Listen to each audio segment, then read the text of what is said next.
उनको यही नहीं पता कि कोरोना का वायरस चल रहा है यहाँ पे। तो ये मास्क लगा रहे पॉल्यूशन के लिए। पॉल्यूशन के लिए मास्क लगा रहे हैं ये।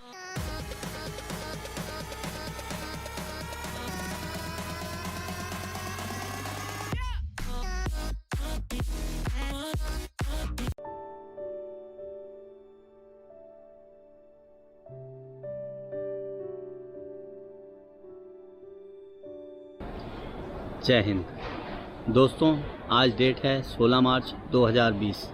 मैं अभी हूँ इस्तांबुल एयरपोर्ट पर और मुझे अपना जो यूके का टूर है वो बीच में ही छोड़ के आना पड़ा, क्योंकि कोरोना वायरस की जो प्रॉब्लम है वो यूके में बढ़ती जा रही है और मैं नहीं चाहता था कि मेरी वजह से मेरे परिवार को या देश के किसी भी नागरिक को किसी परेशानी का सामना करना पड़े। मुझे 20 मार्च 2020 को इंडिया में पहुंचना था, दिल्ली में पहुंचना था।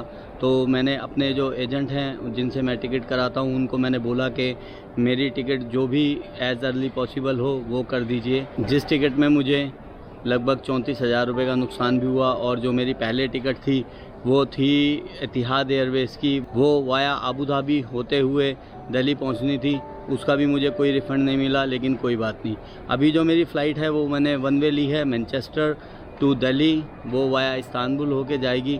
इस्तांबुल में जो अभी टाइम हुआ है वो 7:30 बजे हैं। इस्तांबुल का टाइम +3 है जीएमटी में, तो इस्तांबुल 2.5 घंटे पीछे है इंडिया से और इंग्लैंड से 3 घंटे आगे है। जब मैं इंग्लैंड में था तो बहुत से दोस्तों के, रिलेटिव्स के और मेरे प्यारे सब्सक्राइबर्स के, आप भाइयों के, बहनों के मैसेज आ रहे थे कि हमने थाईलैंड की टिकट बुक करा रखी हैं, दुबई की बुक करा रखी हैं, इस्तांबुल की बुक करा रखी हैं, हम जाएं या ना जाएं। तो बहुत से लोग मुझसे सलाह मांग रहे थे। मेरी सलाह जो है वो ये है कि अभी अगर ज़रूरी नहीं है तो पोस्टपोन कीजिए, मत जाइए कहीं भी। और अगर आप घूमने जा रहे हैं तो बिल्कुल मत सोचिए घूमने का, आपको कुछ भी नुकसान होता है, पैसे का नुकसान मत देखिए। आपके परिवार की और आपकी जान सबसे ज़्यादा ज़रूरी है। जब भी आप किसी जगह जा रहे हैं जो टूरिस्ट स्पॉट है, वहाँ पर वो सब टूरिस्ट स्पॉट खाली पड़े हैं। जहाँ पर अगर कोई टूरिस्ट आ भी गया है तो वो आपको देखकर दूर भागेगा, हाथ मिलाने से, बात करने से कतराएगा। तो मतलब एक डर का माहौल बना हुआ है। इस डर के माहौल में कहीं जाने का कोई फ़ायदा नहीं है। और जो कंट्रीज़ हैं वो अपनी मोस्ट इफ़ेक्टेड सिटीज़ को लॉकडाउन करती जा रही हैं। इसका मतलब ना कोई बाहर जा पाएगा ना अंदर आ पाएगा। तो अगर आप कहीं घूम रहे हैं और ऐसी कोई स्थिति हो गई तो फिर ज़्यादा परेशानी हो जाएगी घर वालों के लिए और हमारी सरकारों के लिए। फिर हमारी सरकार को बहुत एफ़र्ट करने पड़ेंगे जो कि ठीक नहीं है। हमें एक अच्छे नागरिक होने की भूमिका निभानी चाहिए। जब हमें पता है कि प्रॉब्लम है तो हमें नहीं जाना चाहिए। मेरे बहुत से दोस्तों ने मुझे लिखा कि दुबई में केसेस कम हैं, जहां हम और जगह जा रहे हैं वहां तो केसेस नहीं हैं। नहीं भाई, जब मैंने टूर स्टार्ट किया था और जब यूके का प्रोग्राम बनाया था तो यूके में कोई केस नहीं था। जब मैं यूके पहुंचा 29 फरवरी को मैं यूके पहुंचा था। मैनचेस्टर मैंने लैंड किया था, उसके बाद मैं लिवरपूल में था। तब 29 को कोई 20 केसेस हुए थे पूरे यूके में। लेकिन आज लगभग 10-12 दिन बाद यहाँ पर जो केसेस हैं वो 1500 से प्लस हो चुके हैं। तो कोई पता नहीं कि आप जब जाओ तो वहाँ पर केसेस बढ़ जाएं और इन्फेक्शन ज़्यादा बढ़ जाए। तो ये कोई तर्क नहीं है कि जहाँ आपको जाना है वहाँ पर केसेस कम हैं, वहाँ पर इफ़ेक्ट नहीं है। इसका इफ़ेक्ट इस वक्त पूरी दुनिया पे पड़ चुका है और पूरी दुनिया इससे परेशान है। हम दुआ ये करेंगे कि ये जल्दी ख़त्म हो और पूरी दुनिया इस परेशानी से निकले। तो हम सब दुआ करें ताकि हम घूमते फिरते रहें और इस टेंशन से निजात पाएँ। मैंने ट्रैवलिंग मंत्रा चैनल पर 12 या 13 फरवरी को थाईलैंड स्वर्णभूमि एयरपोर्ट की एक वीडियो डाली थी। जब वो मैंने देखा कि ये एयरपोर्ट बिल्कुल खाली पड़ा है तब वो मैंने वीडियो पोस्ट की। लेकिन कुछ लोगों ने उस पर बहुत एतराज़ जताया। वो लोग ट्रैवल इंडस्ट्री से जुड़े लोग थे, उन लोगों ने मेरे को वहाँ से वीडियो भी भेजी फेसबुक पे, देखो यहाँ पर लोग आ रहे हैं, ऐसा कुछ नहीं है, यहाँ कोरोना वायरस की दिक्कत नहीं है। मैं उन दोस्तों से रिक्वेस्ट करूँगा जो भी ट्रैवल एजेंसी से जुड़े हुए लोग हैं, ट्रैवल इंडस्ट्री से जुड़े हुए लोग हैं, कि प्लीज़ लोगों को गुमराह ना करें। जब ये कोरोना वायरस की दिक्कत ख़त्म हो जाएगी तो जो ट्रैवल वाला काम है वो बहुत अच्छे से चलेगा, आप लोगों की दिक्कतें ख़त्म हो जाएंगी और आपका काम उससे भी ज़्यादा अच्छे से चलेगा। मेरा उद्देश्य ये है कि मुझे जो ट्रैवल एक्सपीरियंस मिले कहीं जाके, मैं वो आप सब लोगों तक जस का तस पहुँचाऊँ, जो मैं देखूँ वही मैं आपको दिखाऊँ। मैनचेस्टर एयरपोर्ट पर जब मैं चेक इन कर रहा था तो एयरपोर्ट पर ज़्यादा पैसेंजर नहीं थे और वहाँ पर नोटिस लगे हुए थे कि अगर कोई पैसेंजर लास्ट 14 डेज़ में China, south Korea, Iraq, Iran और इटली गया है तो उसको हम यहाँ पर टर्किश जो ये इस्तांबुल एयरपोर्ट है उस पर एंट्री नहीं देंगे। तो ऐसा हो सकता है कि आप कहीं गए और उस कंट्री को बैन कर दिया किसी कंट्री ने, तो आपकी अगर कोई कनेक्टिंग फ़्लाइट हुई तो आप फंस जाओगे, उस वक्त पैसा ज़्यादा ख़राब हो जाएगा और परेशानी बहुत बढ़ जाएगी। तो कृपया करके आप इस वक्त घूमना फिरना अवॉइड करें। मैं क्यों गया था? मैं भी इसीलिए गया था कि मैं जब यूके जा रहा था तो केसेस वहाँ नहीं थे, लेकिन अब जब यूके में केसेस ज़्यादा बढ़ते गए तो मैं अपना ट्रिप बीच में ही छोड़ के आ गया और मैंने वहाँ पर भी कोई ज़्यादा एक्सप्लोर नहीं किया। मैं भीड़ भाड़ वाली जगहों पे ज़्यादा नहीं जा पाया यूके में। अभी 1 घंटे बाद इस्तांबुल से दिल्ली के लिए फ़्लाइट है और दिल्ली में कुछ पैसेंजर्स जो फ्रांस, जर्मनी, इटली और कुछ देश हैं जहाँ से आ रहे हैं उन्हें क्वारंटाइन किया जा रहा है। तो दिल्ली जाके पता लगेगा कि यूके से आने वाले पैसेंजर को भी क्वारंटाइन कर रहे हैं या नहीं कर रहे। लेकिन अगर मुझे कहा गया और मुझसे पूछा गया कि आप क्वारंटाइन में जाएंगे तो मैं ज़रूर जाऊंगा। जहां भी फैसिलिटीज़ उन्होंने प्रोवाइड की है गवर्नमेंट ने, मैं उसमें ज़रूर रहूंगा। मैं नहीं चाहता कि मेरे देश के किसी भी नागरिक को या मेरे परिवार के या मेरे किसी दोस्त को मेरी वजह से कोई प्रॉब्लम हो, तो मैं क्वारंटीन में जाऊंगा। क्वारंटीन का मतलब है आइसोलेट, अलग रखना। अगर मुझे अलग नहीं भी रखा गया तो मैं कोशिश करूंगा कि मैं किसी से ज़्यादा मिलूं जुलूं ना और किसी के संपर्क में ज़्यादा ना आऊं। फ़िलहाल ये जो एयरपोर्ट है, ये इस्तांबुल एयरपोर्ट न्यू एयरपोर्ट बनाया है इन्होंने, लगभग 1 साल पहले ये ओपन हुआ था और बहुत ही सुंदर एयरपोर्ट है। कोरोना वायरस की वजह से पैसेंजर ज़्यादा नहीं हैं, लेकिन ब्यूटीफुल एयरपोर्ट है। बहुत अच्छी ड्यूटी फ्री शॉप्स हैं। मेरे को जो कंपैरेटिवली मैंने देखा सामान वो महंगा लगा मुझे, क्योंकि और एयरपोर्ट पर या दिल्ली में या अमेज़ॉन पे वो सब चीज़ें सस्ती थी। लेकिन एयरपोर्ट बहुत ही ब्यूटीफुल डिज़ाइन किया है, बहुत साफ़ सुथरा है और ड्यूटी फ्री शॉप्स बहुत ज़्यादा हैं। तो चलिए गेट पर चलते चलते एयरपोर्ट का भी कुछ नज़ारा देखते हैं और फिर दिल्ली में देखेंगे कि क्या होता है, सरकार क्या सावधानियां बरत रही है और यूके से आने वाले पैसेंजर को क्वारंटाइन करते हैं या नहीं करते।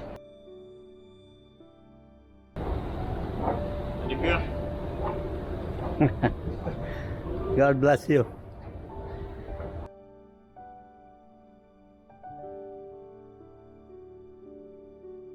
हालात यहाँ ये हैं कि बहुत सी फ़्लाइटें कैंसिल हो चुकी हैं। आप बोर्ड पर देख सकते हैं कितनी फ़्लाइटें कैंसिल दिखा रहा है।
Next, please.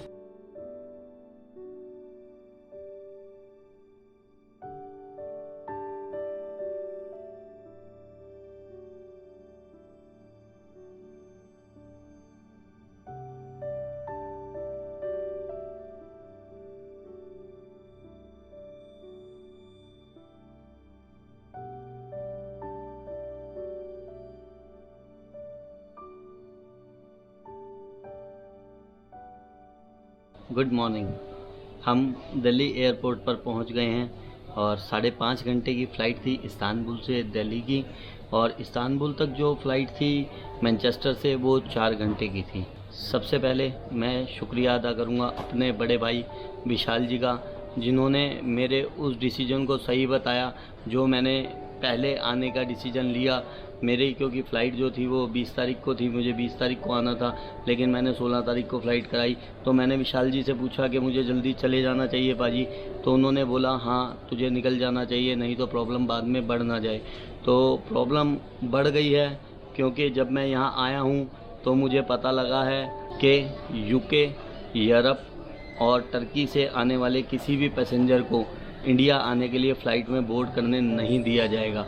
और यही बात मैं आप लोगों से कह रहा था कि अगर आप किसी दूसरे देश में हैं और उस कंट्री ने अपनी सिटी को लॉकडाउन कर दिया या पूरी कंट्री लॉकडाउन हो गई, तो वहाँ से आना बहुत मुश्किल हो जाएगा। तो फर्स्ट ऑफ ऑल आप जो भी ट्रैवलिंग के प्लान हैं उन्हें अवॉइड कीजिए, उन्हें कैंसिल कर दीजिए, क्योंकि सिचुएशन ख़राब होती जा रही है ट्रैवलिंग को लेकर। और मैं शुक्रिया अदा करना चाहूँगा योगी भाई का, जो एमर्शम इंग्लैंड में रहते हैं।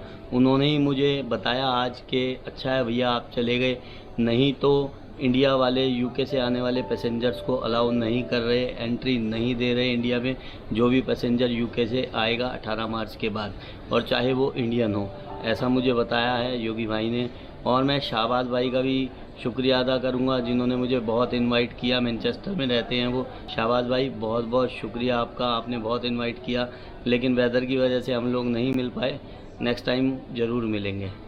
एक और बात जो मैं आपसे कहना चाहता हूँ कि बहुत ज़्यादा पैनिक लेने की ज़रूरत नहीं है। मैंने देखा फ़्लाइट में, जब मैं मैनचेस्टर से आ रहा था इस्तांबुल, तब फ़्लाइट में लगभग 30% लोग ऐसे थे जिन्होंने मास्क पहना हुआ था या कुछ और ग्लव्स वगैरह पहने हुए थे।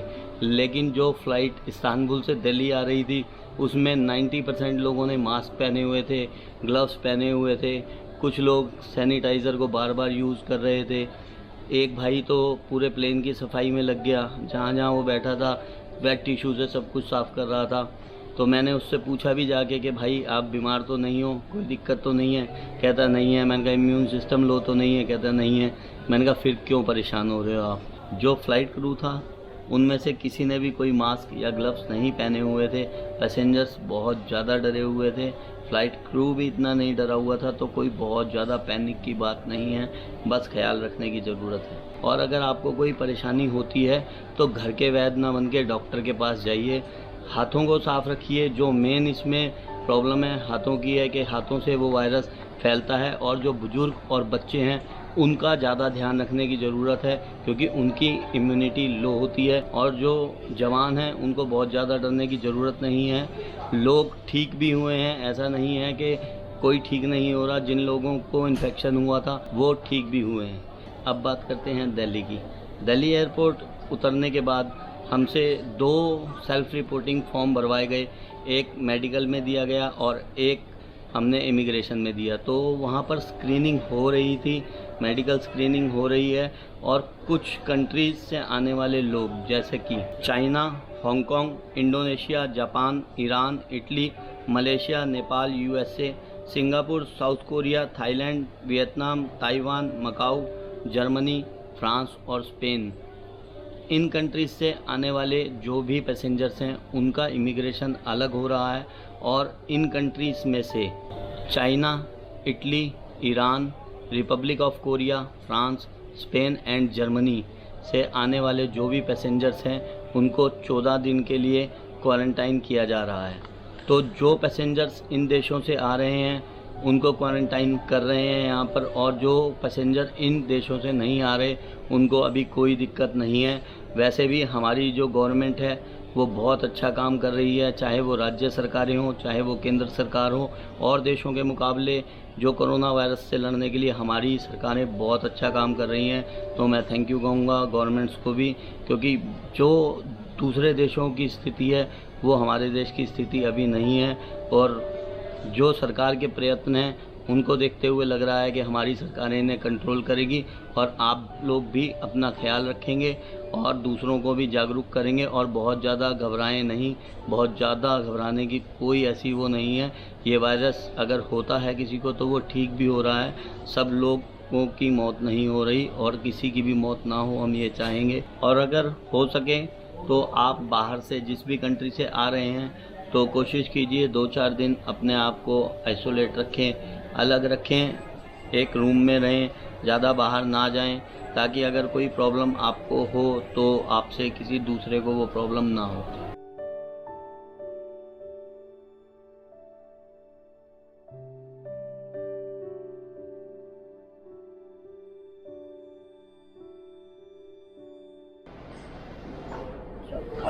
Hello Pooja, welcome to Delhi. Sit back, relax and enjoy the entertainment in this ride. Belt लगा लूं भाई।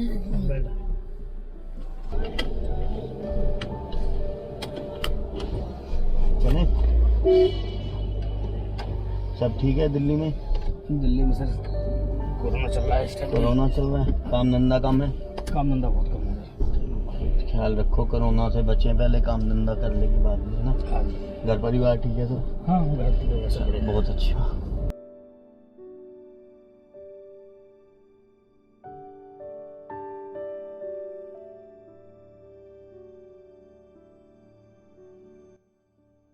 एयरपोर्ट की पार्किंग में हम खड़े थे, अच्छा। तो ऐसे ही सारे ड्राइवर बात कर रहे थे। हाँ तो एक मुल्ला जी करके आए हमारे वहाँ। हाँ अरे भाई, ये जो पॉल्यूशन इतना हो गया है ना, इसकी वजह से सारा काम मंदा पड़ा है। अच्छा। ना तो फ्लाइटों में कुछ हो रहा है, ना एयरपोर्ट पे काम कुछ है, ना रेलवे स्टेशन पे काम कुछ है। अच्छा। इतना पॉल्यूशन हो गया है, बड़ा बुरा हाल है। उनको यही नहीं पता कि कोरोना का वायरस चल रहा है यहाँ पे, और उनको इतना पता ही नहीं है।